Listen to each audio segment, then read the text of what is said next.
যুগ জমানা পাল্টে দিতে চায় না অনেকজন, এক মানুষেই আনতে পারে জাতির জাগরণ। তুমি যখন এসেছিলে ভবে, কেঁদেছিলে তুমি, হেসেছিল সবে, এমন জীবন তুমি করিবে গঠন, মরিলে হাসিবে তুমি, কাঁদিবে ভুবন। এই ছন্দ দুইটার মর্মত্ব বা ব্যাখ্যা অনেক বড়।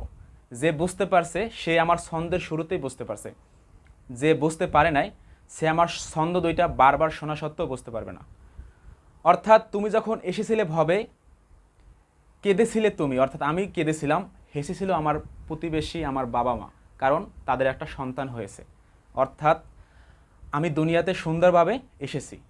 এখন আমার জীবনটাকে এমনভাবে সাজাতে হবে আমি যেন মৃত্যুর পরে হাসতে পারি এবং গোটা দুনিয়ার মানুষ যেন কাঁদতে পারে। আমার জীবনটা এমনভাবে গঠন করব না যাতে মৃত্যুর পরে মানুষ আলহামদুলিল্লাহ বলে সম্বোধন করে বা মানুষ হাসে আমাকে নিয়ে।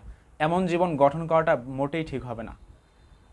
তো আমাদের জীবনটাকে এমনভাবে গঠন করতে হবে যাতে আমি মরার পরে কবরে গিয়ে হাসতে পারি, সুন্দর থাকতে পারি, আর গোটা বিশ্ব যেন আমাকে নিয়ে কাঁদে যে আমরা কাকে হারাইলাম।